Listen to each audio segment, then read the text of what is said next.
2 minus 12 gives us negative 10. And again here we have 2 minus 12.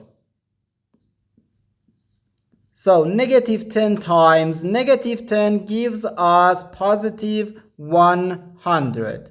But this answer is not correct, because according to the order of operations, which is PEMDAS, P stands for parentheses, E stands for exponent, M and D stands for multiplication and division, and A and S stands for addition and subtraction. First we have to do parentheses, then exponent, then multiplication or division, and finally addition or subtraction.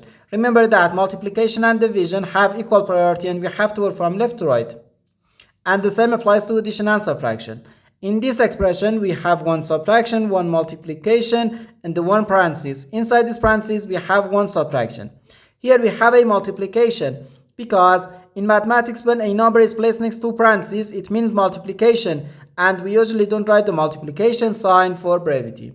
Okay, so according to the PEMDAS, first we have to do this parenthesis, then this multiplication, and finally this subtraction. If we do this subtraction before this multiplication, it is wrong.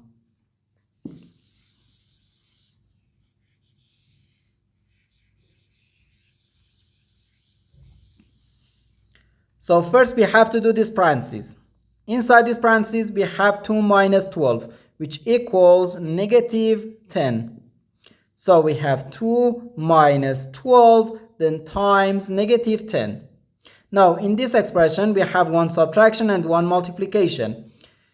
According to the PEMDAS, multiplication has higher priority than subtraction, because multiplication comes before subtraction. So here, first we have to do this multiplication. 12 times negative 10 gives us negative 120.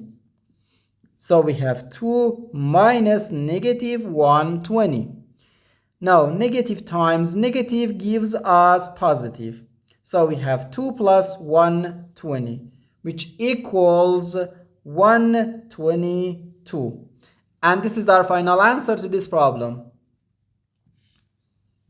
The correct answer is 122.